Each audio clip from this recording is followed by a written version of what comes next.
एकदा आजच्या प्रेस कॉन्फरन्ससाठी आपल्या सगळ्यांचं स्वागत. दरवर्षी प्रेसिजन गप्पा ह्या आपण दिवाळी आधीची दिवाळी म्हणतो, यावर्षी दिवाळी नंतरची दिवाळी आहे.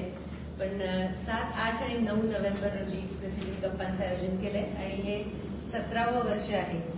तर हे तिन्ही दिवसांचा कार्यक्रम सांगायचा आहे, पण ते तिन्ही दिवसांचे कार्यक्रम छत्रपती रंगभवन येथे असतील आणि ते 6:25 चालू होतील. पहिल्या दिवशी ज्येष्ठ अभिनेते संकर्षण कराडे आणि स्पृहा जोशी यांचा एक कार्यक्रम असणार आहे. संकर्षण वाया स्पृहा असं या कार्यक्रमाला ते नाव देतात आणि मराठी कविता कथाकथन संकर्षण तर म्हणजे मोठं अट्रॅक्शन असणार आहे, ते मला माहितीच आहे सगळ्यांना की ते किती मोठे अभिनेते आहेत आणि किती चांगलं विनोदी काम देखील ते करतात. तर त्यामुळे तो एक खूप वेगळा कार्यक्रम होणार आहे, छान रंगेल. ह्या कार्यक्रमाचे विविध प्रयोग महाराष्ट्रात झालेले, परदेशात देखील झालेले. सोलापुरात अर्थात पहिल्यांदाच होतोय हा प्रयोग. तर तो आहे 7 नोव्हेंबर शुक्रवारी संध्याकाळी 6:25. शनिवारी 8 नोव्हेंबर रोजी दुसऱ्या दिवशी सुप्रसिद्ध कवी वैभव जोशी जे सोलापूरचेच आहेत, त्यांचा अपूर्वाई हा एक कार्यक्रम सादर होईल. हा एक खूप वेगळा कार्यक्रम आहे. कविता, बासरी, गाणं असं तिन्हीचा संगम आहे. आपण एक म्युझिकल प्रोग्राम नेहमी घेतो आहोत गप्पांमध्ये. आता त्या अनुषंगाने हा कार्यक्रम होईल. ह्याची संकल्पना ही कवी वैभव जोशी यांचीच आहे आणि त्यांच्याबरोबर सुप्रसिद्ध बासरी वादक अमर ओक आहेत आणि गायिका शरयू दाते. या कार्यक्रमाचे परदेशात खूप प्रयोग झाले, पण महाराष्ट्रात हा पहिलाच प्रयोग आहे. तर हा देखील एक अतिशय सुंदर पर्वणी असेल लोकांसाठी आणि हा प्रयोग देखील छान रंगेल याच्याबद्दल खात्री आहे. आणि रविवारी 9 नोव्हेंबर रोजी सामाजिक पुरस्कारांचं आपण आयोजन केलेलं आहे, जे आपण दरवर्षी देत आलेलो आहोत वेगवेगळ्या क्षेत्रात अतिशय चांगलं काम करणाऱ्यांना.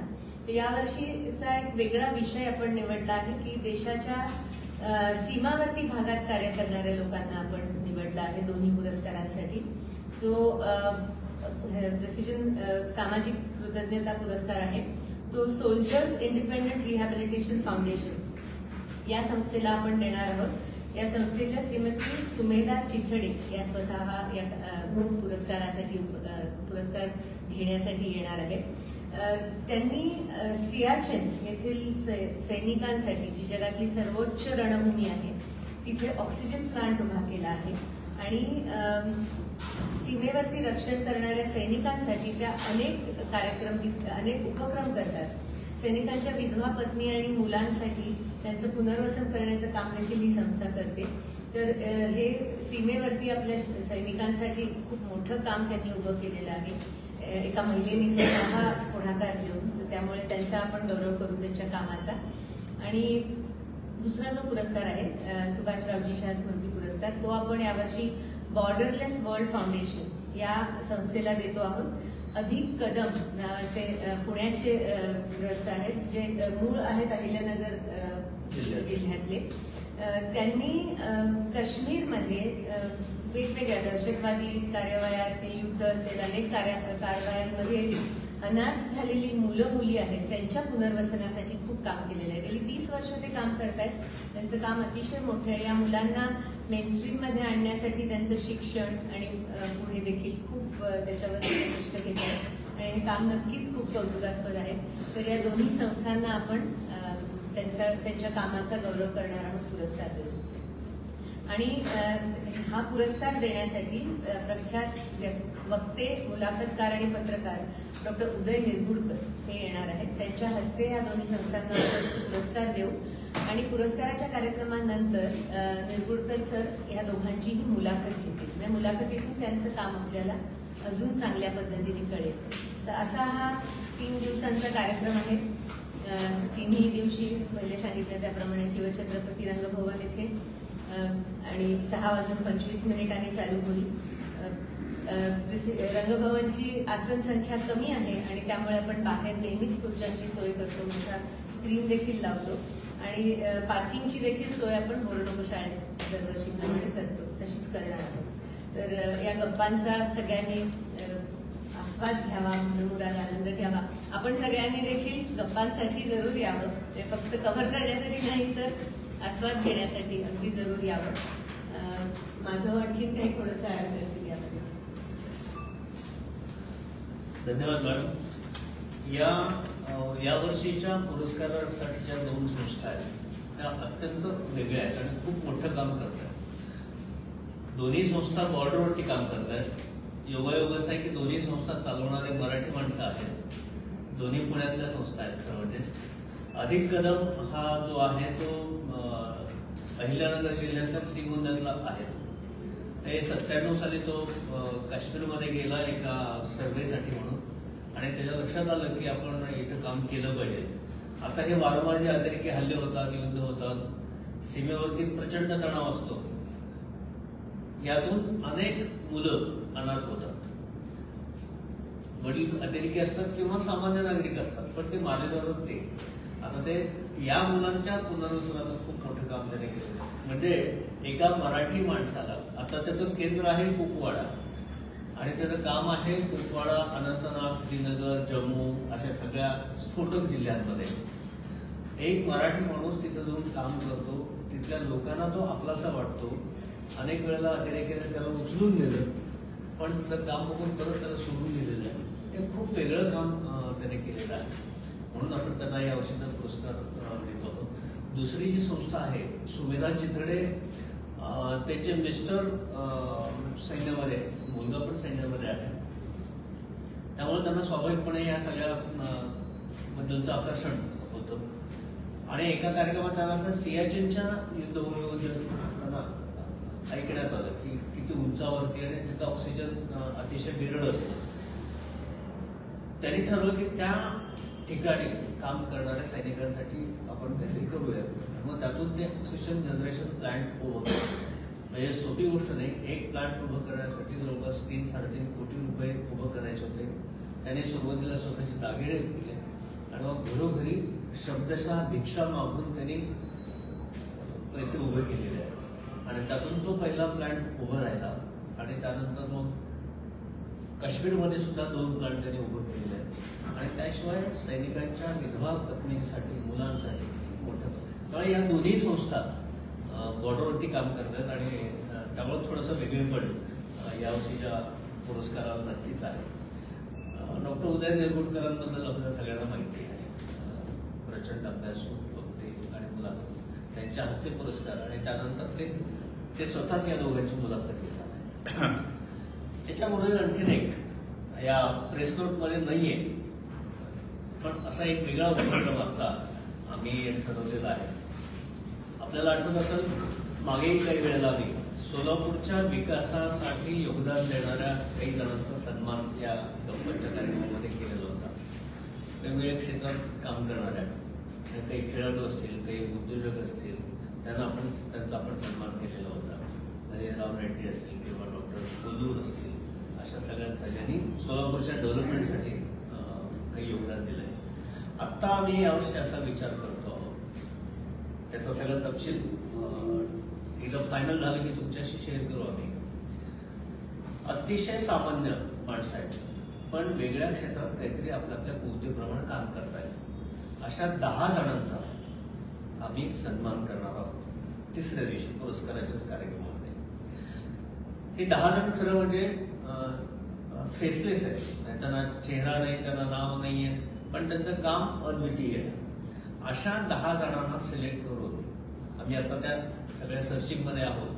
त्या 10 जणांना आम्ही सन्मानित करणार आहोत. खरं म्हणजे वेगवेगळ्या माध्यमातून त्यांचं सोलापूरच्या एकूण विकासाचं मध्ये काहीतरी योगदान आहे किंवा ते आपल्या ठिकाणी खूप चांगलं काम करतात, पण फारशी कोणी दखल घेत नाही.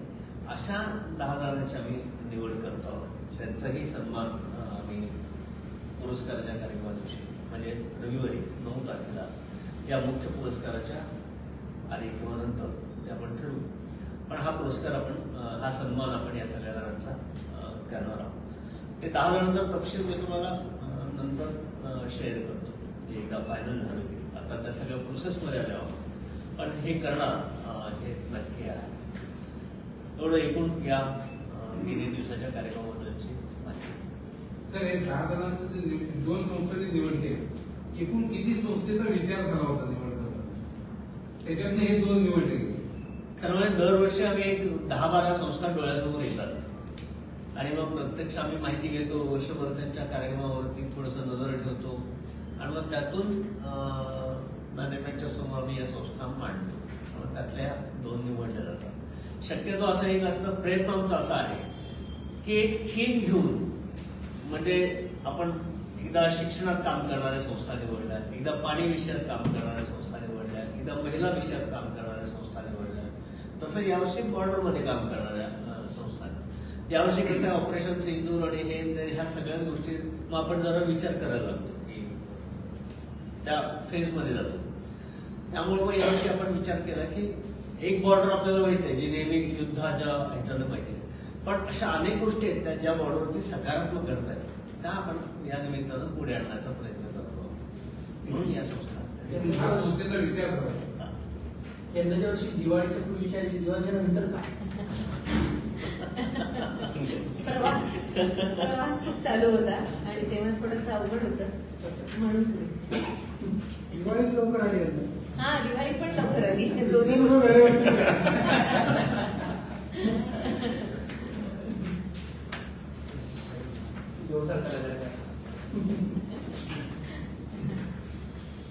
पण सोलापुरातला एकंदर परिस्थिती बघितलं आपण रंगभवन जातो. सोलापुरातला नाट्यगृह किंवा संस्थेचं कमकुवत आहे, जसं तुम्हाला पाहिजे तसं एका हॉल मिळत नाही. दरवर्षी आपली चर्चा होती, चर्चा होती फक्त म्हणायला काय हरकत नाही. पण गरज आहे, आपण हेही विचार करतो की सोलापूरमध्ये एखादं चांगलं स्थळ होऊन तर व्हावं. पण प्रॉब्लेम असा आहे की हे कुणी करा. मला नाही वाटत की याच्यामध्ये काय करू शकतो की एखादा हॉल बांध. काय होतं, हॉल बांधणं एक किंवा एखादं ऑडिटोरियम बांधणं एक, आणि ते त्याला व्यवस्थित ठेवणं हे आमच्यासाठी जास्त चॅलेंजिंग आहे. आता तुम्ही बघताय रंगभवनमध्ये 40 माणसं 3 दिवस काम करतात फक्त साफसफाई करण्यासाठी.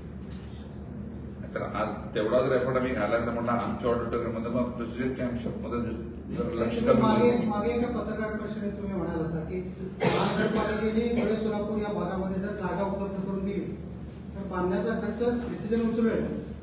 नाही, आम्ही करायला तयार आहे. पण प्रॉब्लेम काय पण सांगतो, ते जर हॉल खराब झाला आणि जो होतो आणि आपल्याकडे जे लोक ते वापरतात त्याचा गैरवापर जर झाला तर कुठंतरी असं होतं की प्रेसिडेंट कॅम्प शॉपला सांभाळता येत नाही.